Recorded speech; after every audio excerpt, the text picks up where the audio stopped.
Hello everyone, I'm Maggie Zhao, the Manager of Communication Industry Development Project Office, delighted by the Industrial Development Bureau, Ministry of Economic Affairs, Taiwan. I'm your host today and welcome you to our virtual roundtable. The move to 5G brings the need for a more diverse set of service, and Open RAN has been a key enabler to 5G deployment globally, enabling a wider range of companies to participate. Taiwan has always been a great partner to global ecosystem, and with the recent 5G commercial launch, open networking is also Taiwan industry's key focus. Therefore, Taiwan government has established a 5G open network list August in order to contribute more on this development. In today's roundtable, we are delighted to invite several ecosystem partners to share their insight on how various stakeholders can work together and to enrich the 5G open networking ecosystem. So now, without further ado, let us welcome our first speaker, Dr. Yonghan Chen, a technical manager from Industrial Technology Research Institute. And he will talk more about the Taiwan 5G Open Network Lab Taiwan has just established. So Dr. Chen, please. I'm Yonghan Chen from ITRI. Today, I would like to share you about the Taiwan 5G Open Network Laboratory. So, okay, today the outlines includes, first I will share some brief information about our laboratory. And second, I will talk about the information about the interoperability test and the process which will be held in our laboratory. And I would like to show a couple of test categories we can support now. And finally, I will show you the schedule, what we are doing and what we're going to do. So this is the high-level network architecture we have established in our laboratory. So there are, the laboratory is located in Taoyuan City, Taiwan, and there will be the two phases. And the phase one is a baseline construction based on the 5G NSA core. So in this slide, you can see that we build the end-to-end network reference network in our laboratory that includes from the UE side, the RAN side, including the 5G G-Node B with Open RAN construction, and also the 4G Node B. So we can support the ENDC connectivity in our laboratory. And also we also introduce the open transport in our network, in our laboratory, so we can do the open transport test as well. And finally, this laboratory is sponsored, the core network of this laboratory is sponsored by the Cisco. So we can do the interoperability with between the Oren and the 5G NSA core in this laboratory. And we also build a test environment for the edge computing. And so there will be introduced some new technologies of edge computing and applications and some POC in these laboratories. So this is a phase one baseline in our laboratory.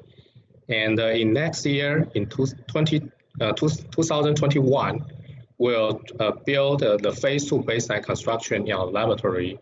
So the major upgrade is the core. So we'll transfer our NSA core to the SA core, and we're trying to build the end-to-end baseline for interoperability and for more performance test. So you can see that we also have a 5G UE and the 5G SA G-Node B, also according to the Oren construction, and also the open transport and the SA core. And moreover, we're trying to introduce the advanced network management technologies in this laboratory in next year. For example, the RIC technologies and other integrated OSS and BSS technologies in this laboratory. So this is a phase 2 construction plan in the next year. So I would like to show you a couple of pictures of our laboratories. So you can see that we have a test room and the facility room. So the NSA core, the ASIC core will build in this facility room. And also the server, for example, we will try to introduce the applications, just show you below in this slide. So in this laboratory, we can also support the applications end-to-end test. Okay, next I will share some information about our plan of interoperability and the process system. The goal of the interoperability and the process are first to assist and accelerate and promote open network commercialization and real adoption. Second, we're trying to help ICT industry to establish open network ecosystem, including hardware, software, and the most important is the system integration industry. So the roadmap in this year, as I mentioned, the Open RAN is the focus in this year. And in the next year, we're trying to bring more new Open RAN and Open Transport technologies. For example, the 5GC and some edge interworking. And we're trying to bring vertical applications in the next year. And in 2022, we're trying to bring the integration of open network management and a more heterogeneous network integration, for example, integration with non-switch BBB, for example, the Wi-Fi network in our laboratory. And finally, we're trying to navigate more advanced technologies and to see what we can upgrade in our laboratory. So the IoT and the process support in this year, so you can see that the IoT and the process is according to the Open RAN construction. So you can see that we have Open RU, Open DU, and Open CU. So we can test the interoperability between these network entities and also the interoperability with NSA core. So now we can support RU-DU interoperability, backhaul interoperability with NSA core, end-to-end performance, and the ENDC. And also we have open backhaul transport. So we can also do the open transport process and the performance test. And in next year, we're trying to introduce the open fronthaul transport and the 5G SA end-to-end in our laboratory. So in this laboratory, we focus on the equipment-based test rather than instrument-based test. And the architecture of the test is according to the Oren Laboratory 4 proposal. So here are a list of categories we were going to do in our laboratory, including the connection, management, mobility, radio resource management, QoS, etc. Okay, finally, here is the schedule of our project. So now we're doing a couple of process in our laboratory. So some companies will bring their own equipment in our laboratory to do the interoperability with the NSA core. Okay. So this is my presentation. Thank you very much. Okay, thank you, Dr. Chen. Telecom Infra project would be the most important alliance in the industry. And we are glad to have our second speaker, Alia Fermi, Connectivity Technologies and Ecosystem Manager, Facebook, to share with us tips vision in APAC.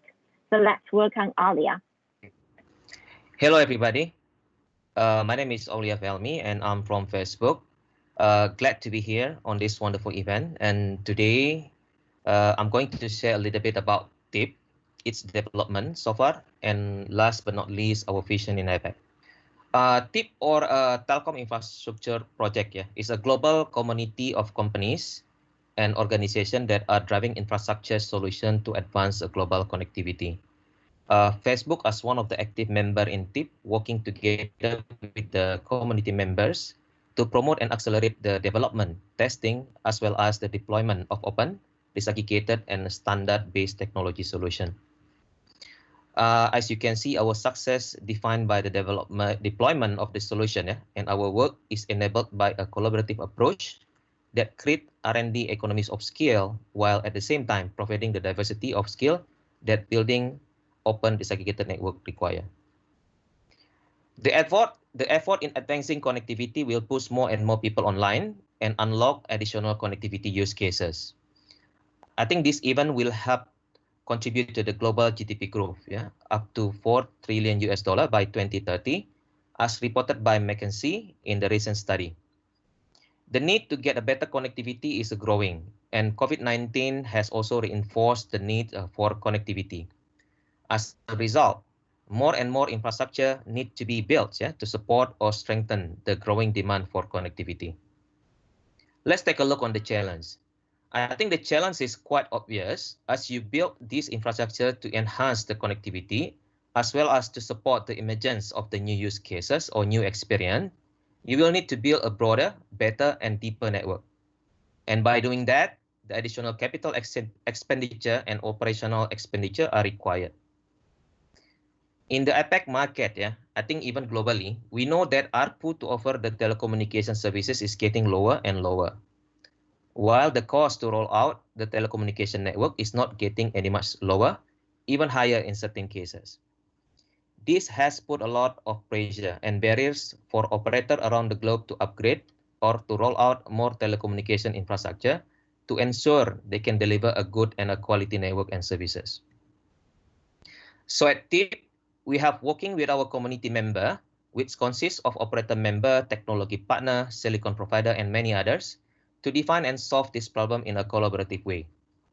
TIP is facilitating the community member in reimagining the new way in building the telecom infrastructure, transforming from a single vendor fully integrated network into a multi-vendor disaggregated network, which are more open and flexible, as you can see on the right-hand side of the slide. Hence, as we transform into the new approach, it has helped to onboard new players to innovate, and in return, it creates a more robust and a flexible supply chain ecosystem, as well as accelerating the pace of innovation. This would finally lead to a better economic on the business case, opening up endless opportunities for new service innovation like automation and so on and so forth, and eventually bring the TCO down even further. So let us talk about the TIP progress now. So we have made a substantial progress in the last few months, from global commercial reality to expanding a number of collaboration across the ecosystem. And I would like to thank to our members, as this will not be happening without our members' continued support and contribution in taking their responsibility to drive more TIP solution into the market. Since our last update in February 2020, we now have the likes of Airtel in India, this in US, VTS in Burkina Faso, Asia Pacific Telecom in Taiwan, Mundo Pacifico in Chile is coming on board. All of them have carried out a set of commercial deployment on either Open RAN or Open Optical Packet Transport. So this is indeed a great progress, and we would like to congratulate this operator for taking a bold step as part of their transformation strategy. It is worth also to mention, specifically in APAC, currently we also have an ongoing engagement with Ooredoo Group and Smartfren in Indonesia, Axiata Group, and also Vion Group in Bangladesh, and a few others operator in the region. For more detail, please tune in into our TIP APAC Insight Series event that's going to live at 4:30 p.m. Malaysia time today, where some of these operators will be speaking to give more insight on their activity on open and disaggregated solution. In terms of the technology partner ecosystem, as you can see on the slide, these are some of the partners that are currently working together with TIP across multiple solution domains. So we have access, transport, and core ecosystem there. We welcome more ecosystem players to come on board and take part in this initiative. especially from the APAC region, to accelerate more innovation and create the economy of scale. I think there is a huge opportunity in the APAC market as we start to see a lot of traction and demand for this open and disaggregated technology across multiple domains. It is indeed a great time now for the supply chain ecosystem or other ecosystem players such as the R&D institution, lab facilities provider, and other players to be more involved and grab this opportunity.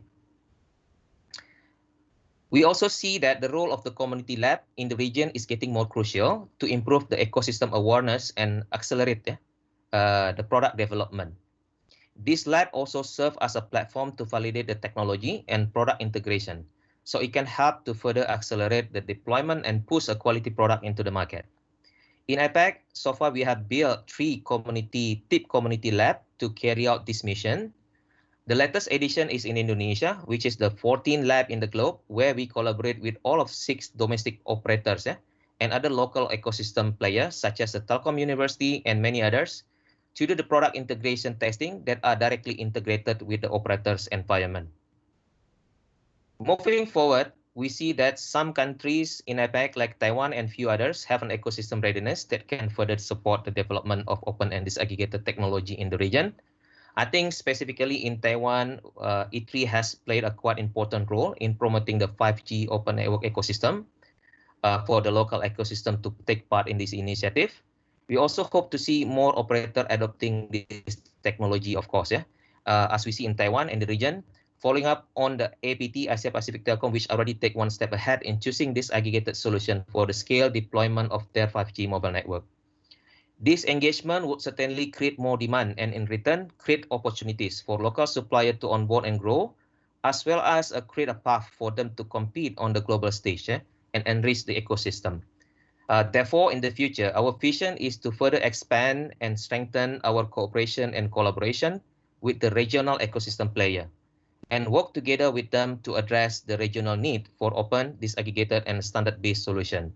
We believe our specifically designed suite of program or channel can help partners to adopt or build the solution faster by working together with our community member and ecosystem we have established. With that, I conclude my presentation. Thank you. Thank you, Elliot, for your sharing. And now we want to hear from the user, the operator's point of view. And let us welcome Luke Wang, the Director of Network and Technology Division from Far EasTone. So let's welcome Luke. Hello, everyone. My name is Luke Wang. I'm from Far EasTone, Taiwan. I'd like to thank the organizer for having me here to join the discussions on open networking, 5G open networking. But actually, Far EasTone's experience in open networking is very limited. But I will still try to share our view and what we have done and what we will do. As an operator, Far EasTone sees the benefits of open networking in the opportunities for developing flexible and cost-effective network solutions, in particular for private networks. Depending on application types, the requirements from enterprises for private networks are very diversified. Some focus more on downlink throughput, some focus more on uplink throughput, some focus more on latency, and some focus more on data privacy, and so on. And some would even demand combinations of a few or all of these characteristics. Therefore, it would not be appropriate for operators to use universal solutions for private networks as they do for public networks. With open networking, it is expected that the multi-vendor integration between core network and radio access network will be easier. And that gives operators flexibility to develop solutions with products from multiple vendors with different feature sets and performance levels to fulfill technically and commercially the needs of various services in various application scenarios. And that flexibility is shown on the slide. We, Far EasTone, have several models of private network solutions. The model on the left of the slide was that the core and the edge can be used for both public network and private networks. And base stations from other vendors can be deployed at the customer sites and used exclusively by customers. And with the one in the middle, the core is used for both public network and private networks, and edge and base stations from other vendors are deployed at customer sites and used exclusively by customers. And with the one on the right, the whole network end-to-end, from core, edge to base stations, are deployed at customer sites and used exclusively by customers. And in this model, the solutions can be totally different from the ones for the public network. And there could be a variety of combinations. However, to do so, operators have to grow their capabilities in managing multiple networks built with products from multiple vendors for multiple customers with multiple types of applications. And that would be a very big challenge. From network planning, design, deployment, optimization to operations and maintenance, there would be a need for operators to adjust their way of working, their processes, and even their organization. Moreover, another benefit of open networking would come from disaggregation of network equipment. A single network equipment or network node is disaggregated into multiple components or multiple functional entities. And open interfaces among these components are defined such that components from multiple vendors, different vendors, can be integrated to make a single network equipment. That would bring up even better flexibility and even better cost effectiveness. However, unfortunately, such integration might not be something that most of the operators around the world are capable of now. So what should we do then? Firestone takes a practical approach. We start stepping into open networking by adopting integrated open architecture products. Let me take Oren small cells, for example. At this moment, we are not capable of handling integrations between CU from vendor A, DU from vendor B, and RU from vendor C. We need system integrators to help us. We need them to do integrations for us and provide us with integrated end products. And the system integrators could be vendor A, B, or C themselves, or other parties. In the meantime, we will investigate open architectures and open interfaces and see if we could come up with a plan to make ourselves capable of doing such integrations in the future. For private network solutions, Firestone has decided to go for multi-vendor, and we aim to include Taiwanese vendors' open architecture products in our portfolio. As you can see from the slide, we plan to have commercially available solutions in place in 2021 for the model on the left of the slide and the one on the right. By doing so, we expect that our private network solution portfolio will be broader, more cost-effective, and more flexible. And by doing so, we also hope to strengthen collaboration with Taiwanese vendors by using their products in our commercial offerings and assisting them in getting a better understanding of operators' views, thoughts, and philosophy about network planning, deployment, and operations and maintenance. So with that, I conclude my presentation. Thank you very much for your attention. Thank you, Luke, for your presentation. Okay, so we have heard from Enrich, Tip, and Far Eastern, and now let us move to the panel discussion to hear more thoughts and insights. And I would like to invite our moderator and a few more industrial partners to join the discussion. So please join with me to welcome our moderator, Howard Tao, the CTO of Communications Industry Development Project Office, delighted by the IDBMOEA. Howard, now you may have the floor. Thank you, Maggie. Hello, everyone. My name is Howard Tao. I think Maggie has already introduced my background. So today we have 4 panelists from different areas. So welcome you all guys. I think since 2 panelists has already do the presentation in the previous session.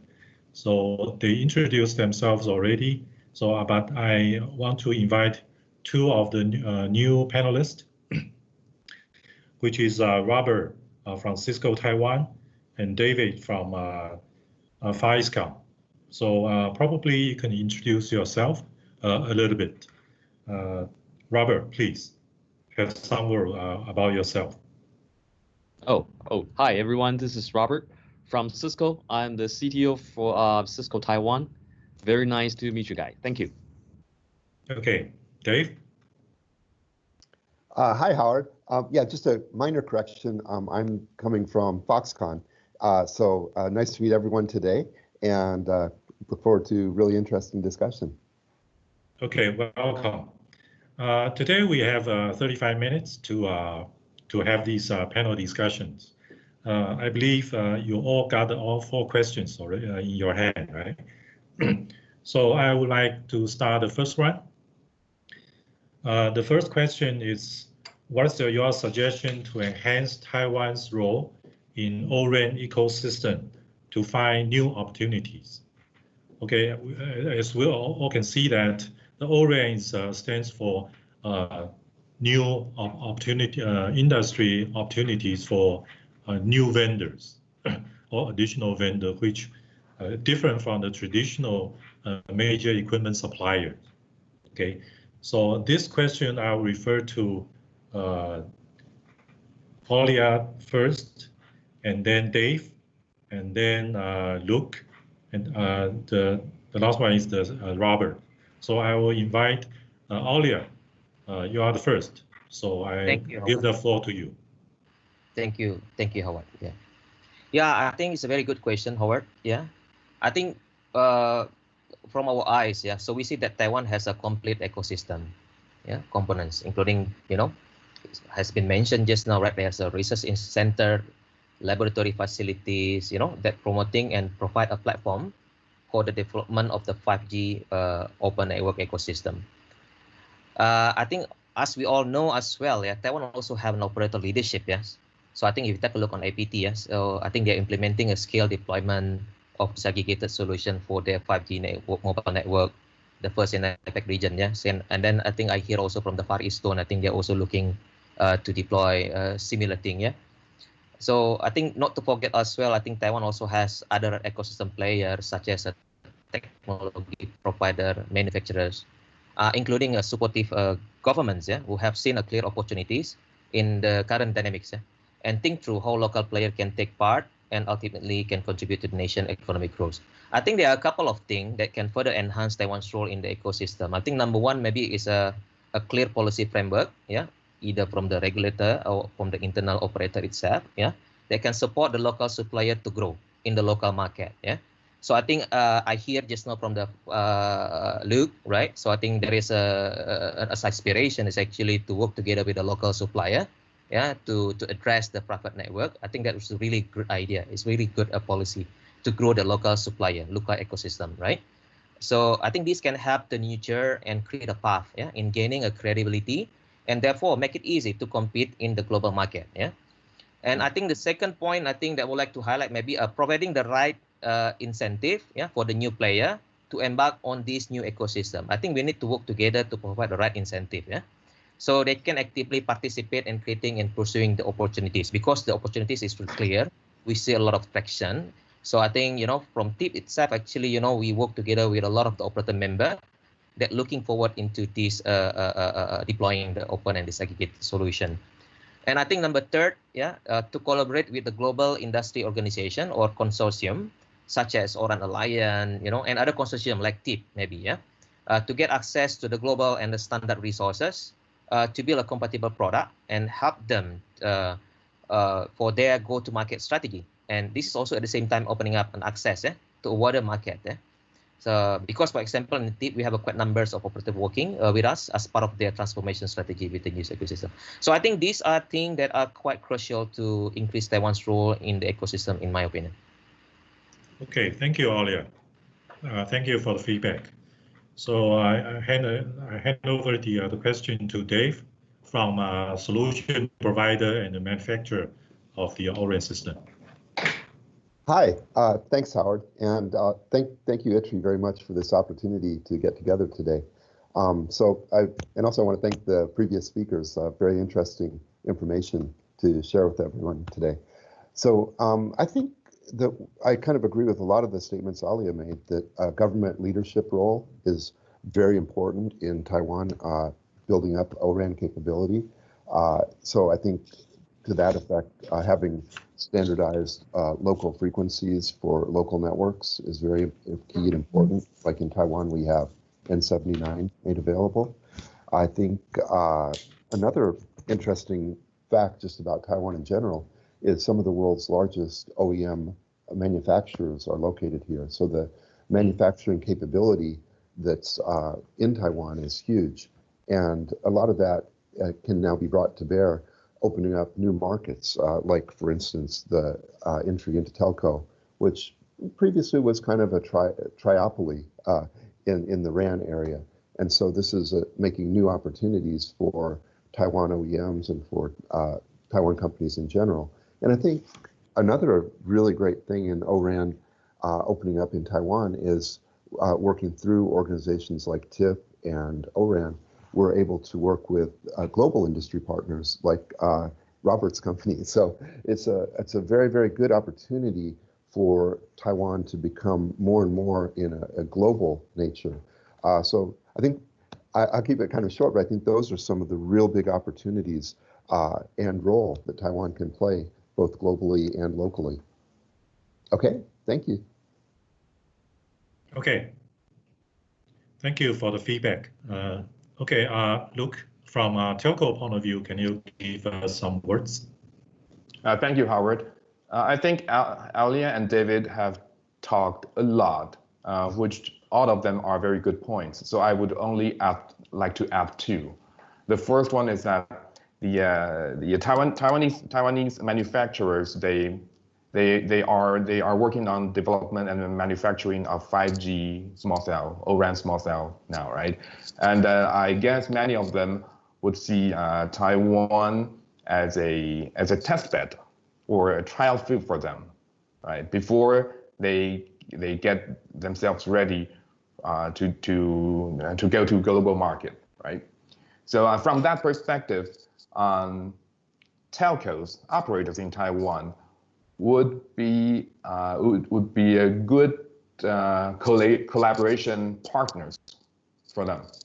But for them to work with Taiwanese operators, then they have to consider the needs of operators. So here I would like to point out that the need for small cells running on commercial licensed bands, such as N78 and N257, because I have a feeling that many Taiwanese vendors are focusing more on N79. But if you'd like Taiwanese operators to use your products, so you have to switch a little bit your focus. You know, switch it from N79 to N78 and N257. Those are the commercial license spectrum that we have paid a lot to get, right? So that's my first suggestion. And the second one is that based on our experience, we have a feeling that the Taiwanese vendors either overlook or have not really spare efforts on the development of OSS, or network management system. OSS and NMS are very, very important. I talked to a few friends in the industry. I told them that Well, you are great. You are doing a great product, and your roadmap looks very promising. But you don't have OSS. You don't have network management system. Then how will you support your customers? He said, we just send our R&D out to the fields, right? But you can do that for 1 or 2 customers. You cannot do that for all of your customers.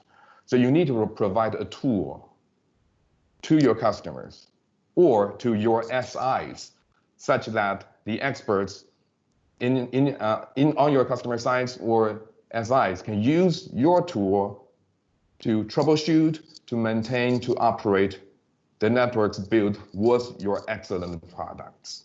So please take more, take it seriously. Please look into the development of OSS or NMS and try to speed up.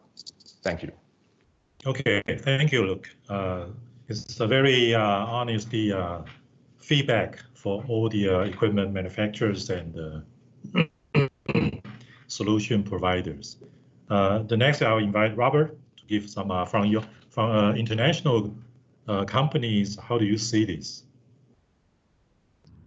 Yeah, actually, just want to make sure, I concur 100% what Luke just mentioned about management, because software is so important. So if you look at the many open architecture initiatives, especially like Oren is one of them we're talking about today, it's all about software and hardware separation, or others call it as disaggregation. Taiwan has been historically very strong in hardware design, manufacturing, but as software provides much more flexibility and intelligence, it's so important to focus on that software layer as well. There are a lot of software transformation in networking space, NAV, network function virtualization, for example. So the question is, are those networking functions being fully virtualized, or can we adopt new cloud native technologies in networking or RAN environment? And many business opportunities should be there if we can capture that software innovation. That's my short opinion. Thank you. Okay, thank you, Robert. So let's move on to the second question for the panelists. The first one, the question is regarding of how will you use open networking solution to explore new services? Well, for these questions, it's talking about how to use the open architecture solution to identify or to find out some new additional revenue streams. Okay. This one I'm willing to invite Luke first. From how do you see this from a telco point of view? Well, as I mentioned a little bit during my presentation, we aim to include Taiwanese vendors' open architecture products in our portfolio, because we see the needs to use different solutions to fit the needs of different types of customers. Over the past 10 months, we have been engaging a lot of customers for private networks. And their requirements are really diversified, very diversified. So if we use our current solution, which is also used for a public network to serve our customers, then I would say we might be able to fulfill 80 to 90% of their requirements with one single solution. But if we want to do more, to do it better, then we need, we can ask our current vendor to add functions, to add features, to make it 90% or even 100%. But the cost would be too high, because some customers might want the missing 10%, but they only want that missing 10%. They don't want the other 90%, right? So we can try to use open architecture products, and that fit only the 10% of the needs. And we can use other open architecture products to fit the other 10, 20, or 30% of the needs across the board. So, but I have to admit that we don't have many real cases yet. We have a few, but not so many. So we are still reviewing what we have done and reviewing our plan for the future and trying to make an optimal strategy going forward. Thank you. Okay, thank you, Luke. It's a very interesting point. Next one, I will try to invite Aulia from TIP. How do you see this? Any comments on this? Yeah, so I guess, I have mentioned earlier on my presentation, I think this open and disaggregated and standard-based solution will help to accelerate the innovation. Yeah. So I think this also will create the economic of scale. Yeah, later on that can bring down the TCO and so on and so forth. Right? I think maybe there are two main aspects that we can look at it. I mean, the first one with open networking due to its characteristic, yeah, and the ecosystem development around it, it will make things easier and quicker to add or replace modules or components to the open network system and its environment. I think this can enable a new service creation to support the emergence of the new use cases. I mean, that might not even be imagined today. So like what happened in the personal computer evolution before, creating more commercial value. I think the second aspect is, by implementing the open and disaggregated network solution as well, I think the ecosystem player will get a benefit of a lower TCO. Therefore, it could create an alternative service model with a more competitive offering price to the market. So I think it's still very flexible, and there's a lot of things that we need to explore in the future. But it gives us a flexibility. Okay, thank you, Aulia. Next, I'll try to invite. I'll invite Dave. Can you give us some your opinions? Okay, thank you, Howard. I'd just like to also reiterate something Luke brought up earlier in his speech, and that is sometimes some customers need optimizations in terms of uplink performance or downlink performance. So an example might be a fixed wireless access video delivery system would need very high downlink, whereas a factory that's doing automated visual inspection of parts might need very high uplink. So the open networking concepts are very, very important in enabling those kinds of specialized network applications. So that's one thing I think is really important. And then I think multi-access edge computing is another area that's moving more and more towards open standards and is really important in enabling application level that can be intertwined with the network to exploit the network's benefits, especially in 5G. So I think those are some very interesting, and as we go forward, they'll bear a lot of fruit. Thank you. Okay. Thank you, Dave. Before I go to the next questions, I will say that in the last 2 years, everybody can see that 5G and Open RAN standards, they are all tackle the private network solutions, and you can see all the international, some of the countries has already optioned their so-called private network spectrum. Okay, like Korea, Japan, Germany, Britain, all these countries, they have opened up 100 meg to 300 meg spectrum for industry use. Okay, so the next questions is about what is your opinion on 5G private network deployed with open architecture? So private network or industry network, it seems like everybody's pushing on that directions to identify some additional revenue stream for new services. And you all can see that the industrial users, they are demanding these private network in place so that they can move to the so-called transformation for their industry.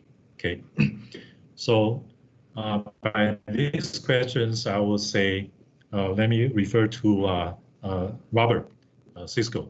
What's your opinion on this, the open, so-called open architectures to go to the private network? Thank you. So before talking about private network, let me add some more about the open architecture. First of all, today, when we are talking about open 5G architecture, what's coming to your mind? Okay, of course, there are definitely financial side of benefits, since open architecture means more vendors can participate and contribute to the architecture. So not being limited to or monopolized, if you say, by only few vendors as before. Typical mobile architecture composes of RAN, transport, mobile core. In an open architecture, there's no lock-in in terms of you have to use specific mobile core, network vendors to match with specific RAN vendors. And an open architecture promotes faster innovation. I'm sure everyone already heard about this example, Rakuten, right? One of the latest Japanese mobile operator. By adopting an open architecture and leverage heavily their software expertise, Rakuten call themselves as a software-defined mobile operator, and they're ready to disrupt this market with an open architecture. So, earlier this month, Rakuten officially launched 5G service with a very attractive, price per month. How can they achieve that? Definitely, an open architecture plays a big role there. Okay. So, secondly, now we're talking about the private network, okay? When we're talking about the private network, it's a requirement from the enterprise side based on their specific vertical use cases. For example, private 5G network in manufacturing floor, trying to control robot arms with ultra reliable low latency that 5G can offer. And open architecture means now enterprise can pick and choose their own RAN vendors based on their own specific vertical requirement. For example, some RAN vendors are very specialized in millimeter wave, and some are in sub-6, and some specialize in indoor, and some others maybe in outdoor, right? So, however, in order to bring private 5G network into enterprise environment, it's so key and important to understand how this new 5G network is going to fit in their current enterprise IT environment. For example, Wi-Fi is already in almost every enterprise environment now, and Wi-Fi adoption is still growing very fast. Okay, so how to provide a seamless management experience, meaning how can 5G and Wi-Fi work together, and how can enterprise have that control and visibility for this new 5G mobile network, just like they have, with the current IT enterprise network. Cisco has many enterprise customers, and we have done a huge amount of interviews with worldwide, like 1,500 enterprise CIOs, and ask them, what's on your mind? What's your enterprise wireless strategy when you, consider the private 5G network? What's the most important thing on your mind? The answer is very clear. Enterprise worries about user experience and the lack of control and visibility into this new 5G network is one of the most key obstacles when trying to adopt private 5G network. So, if we expect enterprise to adopt private 5G network in scale, we have to be able to answer those questions, of seamless control and visibility of that 5G network. Thank you. Okay, thank you, Robert. Well, more open means sometimes means more complex, more opportunity means also new, something new. So maybe the operation models or the business model will be changed a lot. Okay, so the processes and the models changed, that will impact all the organization functionality change as well.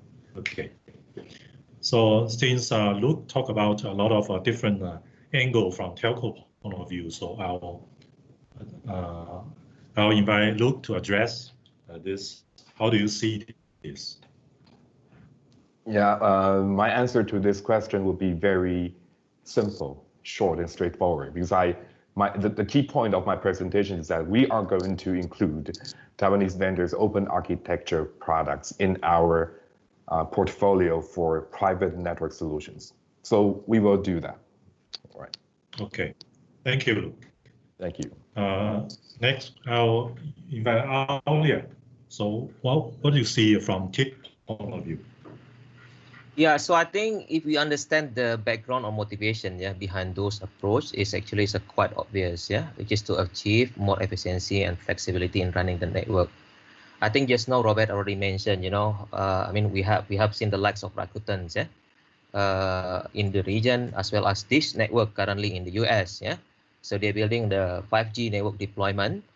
This is greenfield actually, So greenfield, and also for the public network.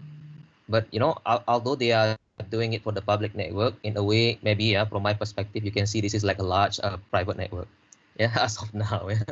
So I think my point is actually by implementing the open architecture, operator would get a benefit, to reduce the dependency on the proprietary hardware and software, and eventually avoiding the vendor lock-in. So I think this is ultimately or eventually will bring down the TCO.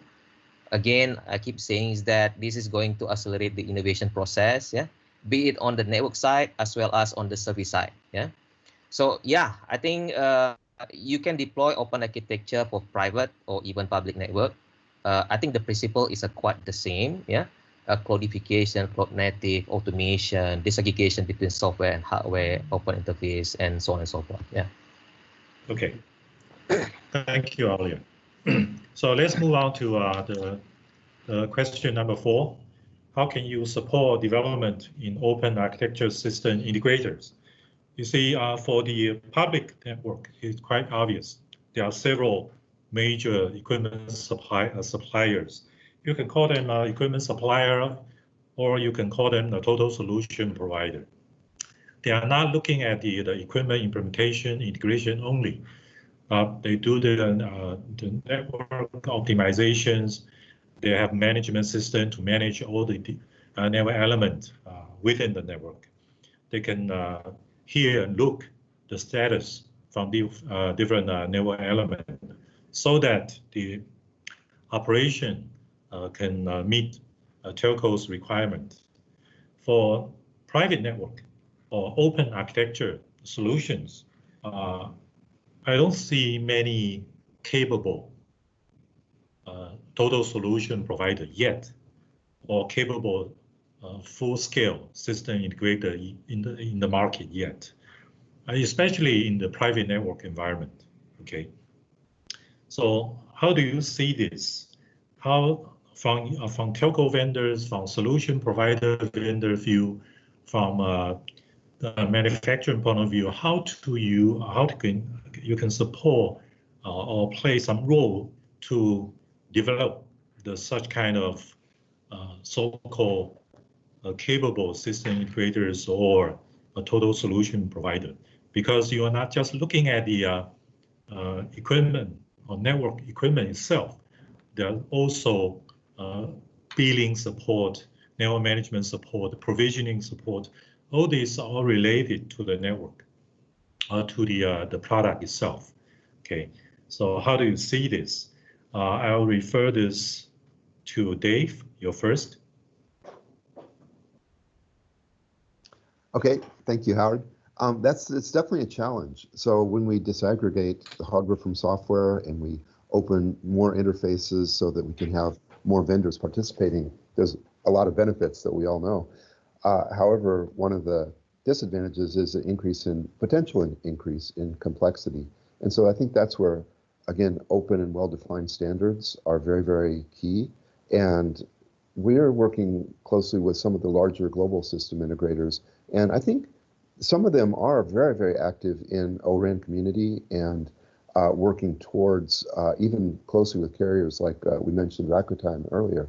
So there are SIs that provide services to them, even running their integration labs. So I think that's a trend and a good trend that the SIs at a global level are becoming very involved in wireless in a way that they weren't under the kind of what I would call the triopoly era of RAN. So I think that's a development that we'll see more and more in the future, and I think a good one. So I'll kind of leave my comment there and leave some time for others. Thank you.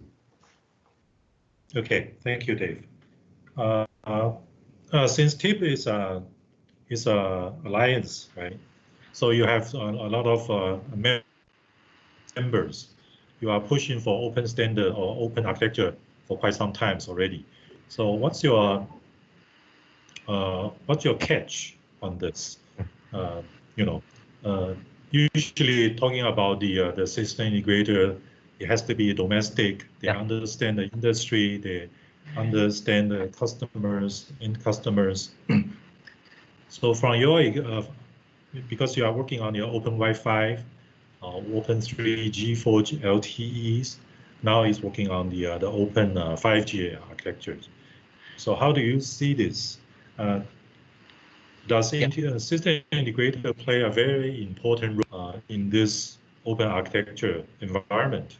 So how do you see this? And what's your learning point from your past experiences? Yeah, so I think first of all, I think I do agree. The SI is going to be playing an important role in this open network architecture.